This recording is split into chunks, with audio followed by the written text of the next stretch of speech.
உலகத்தோட நீண்ட கல்லறை எதுன்னு கேட்டோம்னா அந்த சீன பெருஞ்சுவர் தாங்க. கிமு 7ஆம் நூற்றாண்டு முதல் கிபி 17ஆம் நூற்றாண்டு வரைக்கும் ஒரு நீண்ட தூரம் ஒரு பயணமாக கட்டப்பட்ட பெருஞ்சுவர் தான் இந்த சீன பெருஞ்சுவர். இப்படிப்பட்ட இந்த சீன பெருஞ்சுவர் வந்து அந்த காலகட்டத்தில் முதலாம் பேரரசான கின் சின் ஹுவாங் அப்படிங்கிறனால கட்டப்பட்டதுங்க. கட்டப்பட்ட இந்த பெருஞ்சுவர் வந்து அந்த காலகட்டத்தில் சும்மா ஆரம்ப காலகட்டத்தில் இந்த மணல்னாலையும் இந்த மரத்தினாலையும் இந்த கற்களாலையும் கட்டப்பட்டது இருக்குங்க இந்த முதல்ல ஆரம்ப காலகட்டத்தில். அதுக்கப்புறம் இந்த இடத்த வந்து புதிய பொலிவாக கொண்டு வரணும், அந்த செவத்தை புதிய பொலிவாக கொண்டு வரணும் அப்படிங்கிறதுக்காக செங்கல் கற்களாலும் அதுக்கப்புறம் சுண்ணாம்பு கல் அப்புறம் இந்த மலைகள் பகுதியில் இருக்கிற அந்த கிரானைட் கற்களால் வந்து இதை கட்டப்பட்டிருக்காங்க.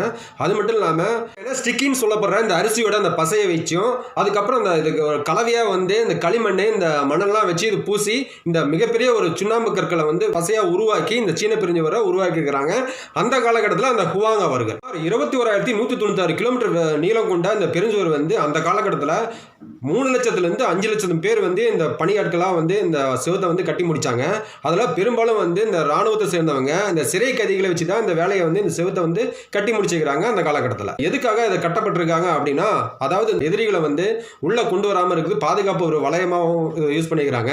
அது மட்டும் இல்லாமல் இந்த பட்டு பாதை அந்த பட்டு வணிகம் சம்மந்தப்பட்ட அந்த பணிப்பாதை வந்து உள்ளே வராமல் இருக்கிறதுக்காகவும் இந்த வணிகம் வளர்றதுக்கு உண்டான வாய்ப்பு நம்ம நாட்டுக்கு வேணும் அப்படிங்கிறதுக்காகவும் இந்த சீன பெருஞ்சுவர் வந்து எழுப்பினதாக சொல்லப்படுதுங்க. இந்த ஒரு வரலாறு சோகமான விஷயம் என்னன்னா, இந்த சீன பெருஞ்சுவர் கட்டி முடிச்ச பின்னாடி பார்த்தோம்னா சுமார் 2 லட்சத்திலிருந்து 3 லட்சம் பேர் இறந்திருக்க கூடும் அப்படிங்கிற விஷயத்தையும் சொல்லப்படுது.